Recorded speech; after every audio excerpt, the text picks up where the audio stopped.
যিটো গান মই আচলতে লিখিব নালাগিছিলে সেনেকুৱা এটা গীতে লিখিছিলোঁ। বহুতখিনি সমালোচনা হৈছিলে, কিন্তু গীতটো আমাৰ এন.কে. প্ৰডাকশ্যনে নকৰোঁ বুলি কৈছিলে। কিন্তু মই লাষ্টত কৰিলোঁ জুবিন গাৰ্গৰ কাৰণে। জুবিন গাৰ্গে ক'লে বিপিন এই গীতটো কৰিবই লাগিব, এইটো গীত আটাইতকৈ বেছি চলিব আৰু এই গীতটোক তুমি কৰিব লাগিব। আৰু সেইমতে মই গীতটো কৰিলোঁ, অসমৰ ৰাইজে আদৰি ল'লে। গতিকে সেই গীতটোকে অকণমান গাই দিছোঁ, সকলোৱে অকণমান সহযোগ কৰিব, ভাল লাগিব।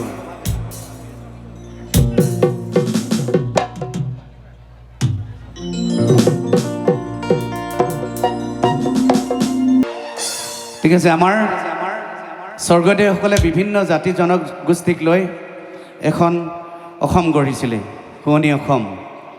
একতাৰ সমন্বয়ৰ এখন অসম গঢ়িছিলে। বিভিন্ন জাতি জনগোষ্ঠী আছে ইয়াত, আমাৰ বাগানীয়া ভাই বন্ধুসকল আছে। গতিকে এটা বাগানীয়া গীত গাইছোঁ, সকলোৱে অকণমান জঁপিয়াবৰ কাৰণে এই গীতটো গাইছোঁ দেই। সকলোৱে হাতত ধৰা ধৰিকৈ নাচকচোন, অলপ ঝুমুৰ হাতত ধৰা ধৰিকৈ সকলোৱে নাচক, ভাল লাগিব একেলগে।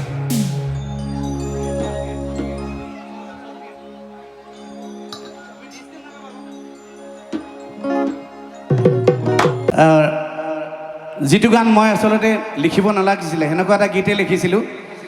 বহুতখিনি সমালোচনা হৈছিলে, কিন্তু গীতটো আমাৰ এন.কে. প্ৰডাকশ্যনে নকৰোঁ বুলি কৈছিলে।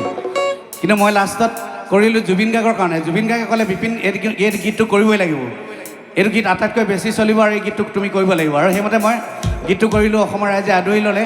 গতিকে সেই গীতটোকে অকণমান গাই দিছোঁ, সকলোৱে অকণমান সহযোগ কৰিব, ভাল লাগিব।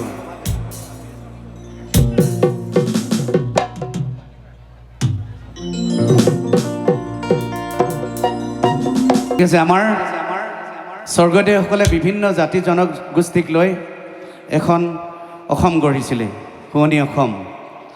একতাৰ সমন্বয়ৰ এখন অসম গঢ়িছিলে। বিভিন্ন জাতি জনগোষ্ঠী আছে ইয়াত, আমাৰ বাগানীয়া ভাই বন্ধুসকল আছে। গতিকে এটা বাগানীয়া গীত গাইছোঁ, সকলোৱে অকণমান জঁপিয়াবৰ কাৰণে এই গীতটো গাইছোঁ দেই। সকলোৱে হাতত ধৰা ধৰিকৈ নাচকচোন, অলপ ঝুমুৰ হাতত ধৰা ধৰিকৈ সকলোৱে নাচক, ভাল লাগিব একেলগে।